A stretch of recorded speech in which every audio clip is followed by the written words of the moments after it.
Hello everyone, welcome to my channel CTET and KVS classes. Myself Mousami. तो आप सब कैसे हो? आई होप आप सभी लोग बहुत ही बढ़िया होंगे। तो चलिए आज की क्लास को शुरू करते हैं। तो हम लोग मौर्य साम्राज्य के बारे में पढ़ रहे थे और मौर्य साम्राज्य की हमारी पहली क्लास हो चुकी है, जिसमें हमने मौर्य साम्राज्य के विस्तार के बारे में पढ़ा है। मौर्य साम्राज्य की जो जानकारी है वो किस प्रकार से हमें प्राप्त होती है उसे हमने समझा था। और साथ ही हमने चंद्रगुप्त मौर्य, जो मौर्य साम्राज्य के प्रथम शासक थे चंद्रगुप्त मौर्य, उनके बारे में पढ़ा था और बिंदुसार के बारे में पढ़ा था। बिंदुसार कौन है? तो बिंदुसार जो है वो मौर्य साम्राज्य के दूसरे शासक है, यानी चंद्रगुप्त मौर्य के पुत्र थे बिंदुसार। और आज की क्लास में हम लोग अशोक के बारे में पढ़ने वाले हैं। और अशोक कौन था? यानी बिंदुसार के बाद जो शासक बना था वो कौन बना था? तो अशोक बना था। और अशोक जो है वो बिंदुसार का ही पुत्र है, उसके बारे में हम लोग पढ़ेंगे। और साथ ही अशोक के अभिलेख जो है, कौन कौन से अभिलेख थे उनके बारे में हम लोग पढ़ेंगे। और उसकी धम्म यात्रा और उनके जो आदेश थे, जो उन्होंने अपनी प्रजा के लिए जो आदेश दिए थे, उनके बारे में समझेंगे। और साथ ही कुछ इंपॉर्टेंट पॉइंट्स को भी आज हम लोग देखेंगे। तो चलिए शुरू करते हैं। तो जो भी चैनल से नए जुड़े हैं वो लोग चैनल को सब्सक्राइब जरूर कर लीजिएगा। तो देखिए अशोक, अब अशोक जो है ये महान सम्राट थे और ये बहुत ही इंपॉर्टेंट टॉपिक है। हर एग्जाम में आपको इसके क्वेश्चन जो है देखने को मिलते ही है। आप किसी भी एग्जाम में देख लीजिए, ये बहुत ही ज़्यादा इंपॉर्टेंट है। तो आज की क्लास को बहुत अच्छे से ध्यान से देखिएगा। तो देखिए अशोक का जन्म जो है 304 ईसा पूर्व में पाटलिपुत्रा में हुआ था। कहाँ हुआ था अशोक का जन्म? तो पाटलिपुत्रा में हुआ था 304 ईसा पूर्व में। अब बौद्ध ग्रंथों के अनुसार अशोक ने राजा बनने के लिए अपने 99 भाइयों की हत्या कर दी थी। क्या किया था अशोक ने? ये राजा बनने के लिए अपने 99 भाई जो थे इनके, उनकी हत्या कर दी। उनके हत्या के बाद ये जो है वहां के मौर्य साम्राज्य के शासक बने थे।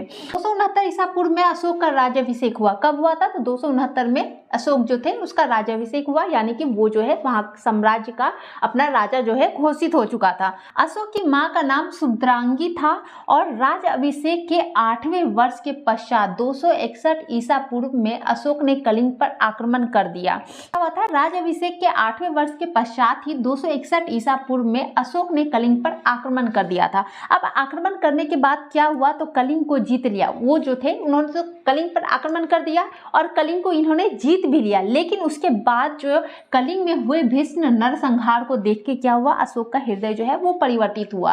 क्या हुआ था? इसके राज्य अभिषेक, जब इनका राज्य अभिषेक हुआ उसके 8वें वर्ष के पश्चात ही अशोक जो है वो कलिंग पर आक्रमण कर दिया था। और उस आक्रमण में अशोक जो है वो जीत भी गया था। लेकिन वो जो नरसंहार, वो जो स्थिति हुई थी उस युद्ध के दौरान सभी की, उस स्थिति को देख के इनका हृदय जो है वो परिवर्तित हो गया। आप लोगों ने अशोक मूवी बहुतों ने देखी होगी, उसमें आप लोगों ने देखा होगा कि जब अशोक युद्ध करता है उसके बाद क्या होता है, वो जो स्थिति, वो जो माहौल वो देखता है, उस माहौल को देखकर उसका हृदय जो है वो परिवर्तित हो जाता है और उसके बाद जो है वो युद्ध का त्याग देता है, यानी युद्ध जो है वो छोड़ देता है और वो बौद्ध धर्म को अपना लेता है। क्लियर है? तो बहुत जगह पे जो मूवी होती है वो भी हेल्प कर जाती है। और ऐसी नहीं है सारी मूवी हेल्प कर जाती है, बस वो मूवी देखनी चाहिए जो आपके इतिहास से रिलेटेड हो, जो रियल घटनाओं से रिलेटेड हो, वो मूवी को देखनी चाहिए, ताकि आप जब भी पढ़ते हो तो आप उसे रिलेट कर सकते हो।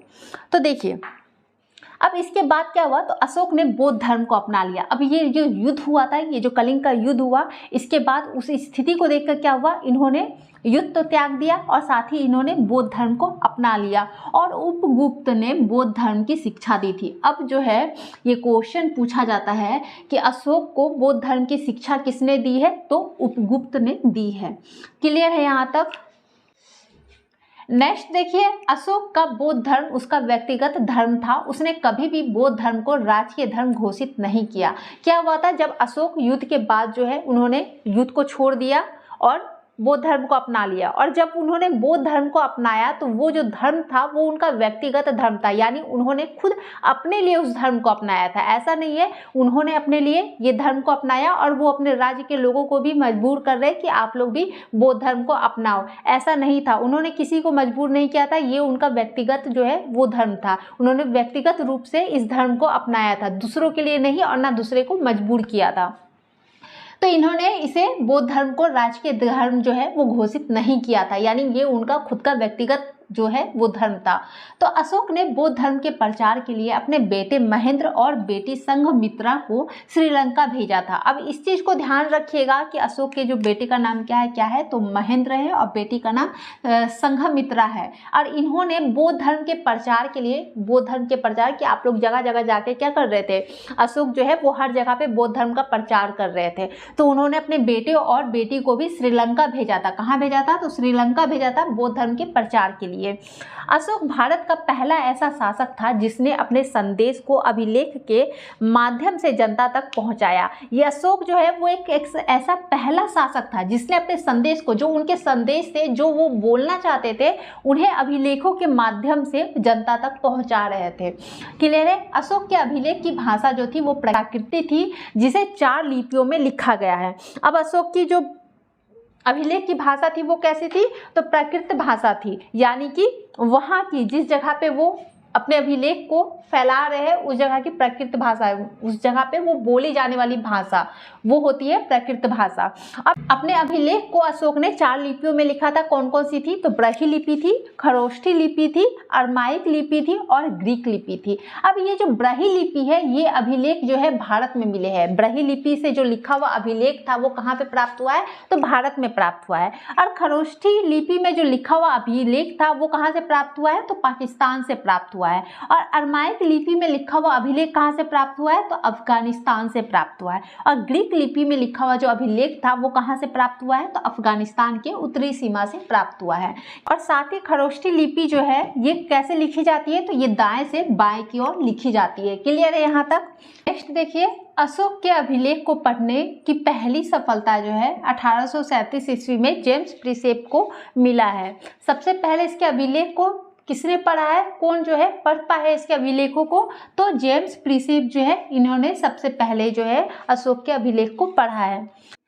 अशोक ने अधिकतर अभिलेखों में अपना नाम जो है वो देवनाम प्रियदर्शी लिखा। देवनाम प्रियदर्शी मतलब देवताओं को पसंद आने वाला, जो देवताओं को पसंद आते हैं उसका आधार पे इन्होंने ये जो नाम है देवनाम प्रियदर्शी वो रखा था। इसके अधिकतर अभिलेख, ऐसा नहीं है सभी अभिलेखों में अपना नाम जो है इन्होंने देवनाम प्रियदर्शी लिखा था। कुछ अभिलेख थे जिसमें इन्होंने अपना नाम जो है देवनाम प्रियदर्शी लिखा था। अशोक के अधिकतर संदेश जो है वो ब्रही लिपि में लिखे गए हैं। कैसे लिपि में लिखे गए हैं? इनके जो अधिकतर संदेश थे वो ब्रही लिपि में लिखे गए थे। अब यहाँ देखिए अपनी प्रजा के लिए अशोक के संदेश, अपनी प्रजा के लिए अशोक ने कौन कौन से संदेश दिए थे उसके बारे में देखते हैं।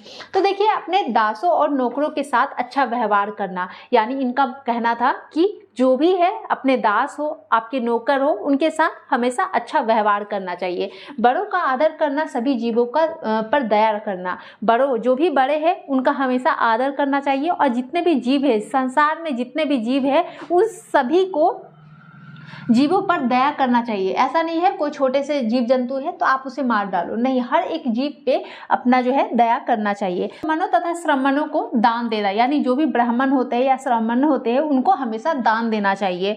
अब यहाँ देखिए, अपने धर्म की प्रशंसा या दूसरों की धर्म की निंदा करना, दोनों बात जो है वो गलत है। यानी इनका कहना था कि अपने धर्म की प्रशंसा करना, ऐसा नहीं है आप अपने धर्म की जो है प्रशंसा करो और दूसरे की धर्म की निंदा करो, ये बात गलत है। तो ये धर्म क्या है? तो अशोक ने लोगों को नैतिकता सिखाने के लिए जो नियम कानून को बनाए थे, जो उन्होंने सिखाया दूसरे को, जो नियम कानून, उसे ही धर्म कहा जाता है। क्लियर है? अब हर किसी को दूसरे धर्म का आदर करना चाहिए। अब हर कोई जो है उसे दूसरे धर्म के, यानी कोई भी अगर इंसान दूसरे धर्म का है तो उसका आदर करना चाहिए और उस इंसान को भी दूसरे धर्म के लोगों का आदर करना चाहिए। क्लियर है यहाँ तक? नेक्स्ट देखिए, अशोक के प्रमुख शिलालेख एवं उनमें वर्णित विषय, यानी अशोक के जो प्रमुख अभिलेख थे और साथ ही उन अभिलेखों में जो भी वर्णित विषय था, यानी जिस विषय के बारे में उन अभिलेखों में लिखा गया था उसके बारे में देखते हैं। इनके 14 शिलालेख थे। इनका जो पहला शिलालेख था उसमें क्या वर्णित किया गया था? तो अहिंसा पर बल, यानी अहिंसा पे इसमें बल दिया गया था और साथ ही पशु बलि की निंदा की गई थी। यानी ये कहा गया था कि पशु बलि जो है वो अच्छी चीज नहीं है, उसकी निंदा की गई थी, पशु बलि देने से मना किया गया था। और द्वितीय शिलालेख, अब द्वितीय शिलालेख में क्या चीज वर्णित किया गया था? तो मनुष्य के साथ पशु चिकित्सा का उल्लेख है। द्वितीय शिलालेख में मनुष्य के साथ पशु चिकित्सा यानी मनुष्य का चिकित्सा का भी वर्णित किया गया था और साथ ही पशु की चिकित्सा के बारे में भी वर्णित किया गया था। तो इन शिलालेखों के बारे में ध्यान रखिएगा कि किस शिलालेख में किन चीज़ों के बारे में वर्णित किया गया है। तृतीय शिलालेख देखिए, अशोक के 3 अधिकारी राजुक, युक्त तथा प्रदेशक की चर्चा जो धर्म के प्रचार के लिए थे। इन 3 अधिकारी की चर्चा किसमें की गई थी? तो तृतीय शिलालेख में की गई थी, जो धर्म के प्रचार के लिए थे और कुछ धार्मिक नियमों के उल्लेख भी किया गया था। कुछ जो धार्मिक नियम थे उनका भी उल्लेख जो है वो किसमें किया गया था? तो तृतीय शिलालेख में किया गया था। अब यहाँ देखिए चतुर्थ शिलालेख में भेड़ी घोष यानी कि युद्ध के स्थान पर धम्म घोष यानी कि बोध की नीति की चर्चा की गई थी। चतुर्थ अभिलेख में क्या कहा गया था? तो इसमें युद्ध के स्थान पर यानी युद्ध को मना किया गया, युद्ध को रोका गया और बौद्ध धर्म के बारे में जो है वो चर्चा की गई, यानी कि बौद्ध धर्म की नीति को अपनाया जाए।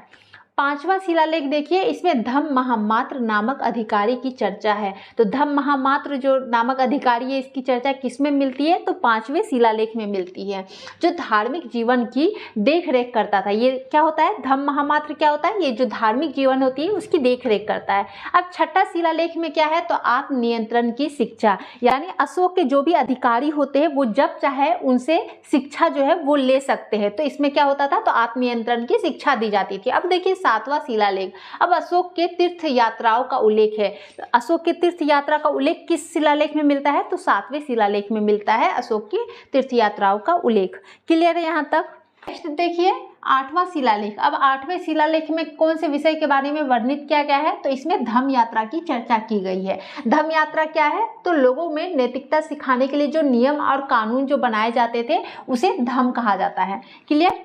9वें शिलालेख में कौन से विषय के बारे में वर्णित किया गया है? तो इसमें सच्ची भेंट और शिष्टाचारों का उल्लेख किया गया है, यानी सच्ची भेंट जो है वो देना चाहिए, भेंट देना चाहिए किसको? ब्राह्मणों को देना चाहिए और साथ ही शिष्टाचार का उल्लेख किया गया है। अब 10वें अभिलेख में क्या हुआ है? तो राजा और उच्च अधिकारी जो है वो हमेशा प्रजा के हित में सोचे। इसमें अशोक ने क्या कहा कि जो भी राजा होते हैं या उच्च अधिकारी होते हैं वो लोग हमेशा प्रजा के हित में सोचे, जो उनके नीचे है, जो उनकी प्रजा है, हमेशा उनके हित के अनुसार ही कुछ सोचे।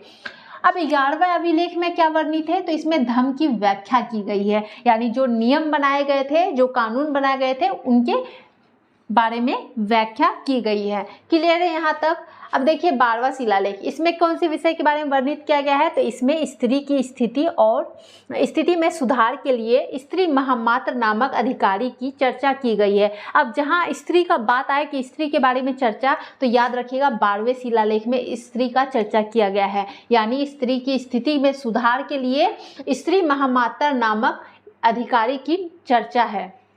क्लियर है?